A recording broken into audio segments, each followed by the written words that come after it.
Hello साथीहरू, इस यहाँ माथि भाइ आउँदो रहेछ आज चाहिँ। के लिएर आएछ? आम्मामा वाउ, च्याउ देख्नुपर्छ साथीहरू। त्यो राम्रो देखाइदिनु साथीहरूलाई। वाउ, भाइले च्याउ लिएर आएछ नि त। खाने च्याउ कि के हो? खाने च्याउ हो, गोबारी च्याउ। आम्मामा, अहिले सब्जीको लागि लिएर आएको? कहाँबाट पाए? वाउ, खतरा रहेछ त तिमी अन्त। अझै रहेछ?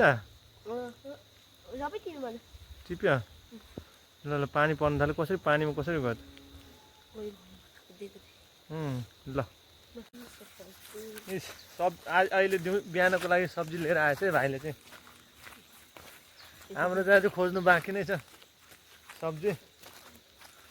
भाइले चाहिँ सब्जी रेडी गरेर लिएर आइसकेको छ। यहाँ चाहिँ साथीहरू यस्तो बिहान बिहान जङ्गलतिर पस्छ, च्याउहरू के लिएर आउँछ। आज चाहिँ भाइको हात परेछ टक्क। हामी थाहा नपाउँदाखेरि च्याउ लिएर आइगयो हो। हामीले अलिकति दिएको भए त हुन्थ्यो नि। होइन, म खाँदिनँ, च्याउ नै खाँदिनँ।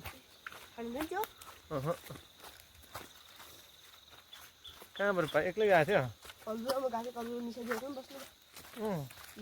दुईजना लिएर आएको? अझै रहेछ? अलि माथि माथि त पुरा पाउँछ नि त च्याउ, होइन? आजको लागि त भयो त है खाजा।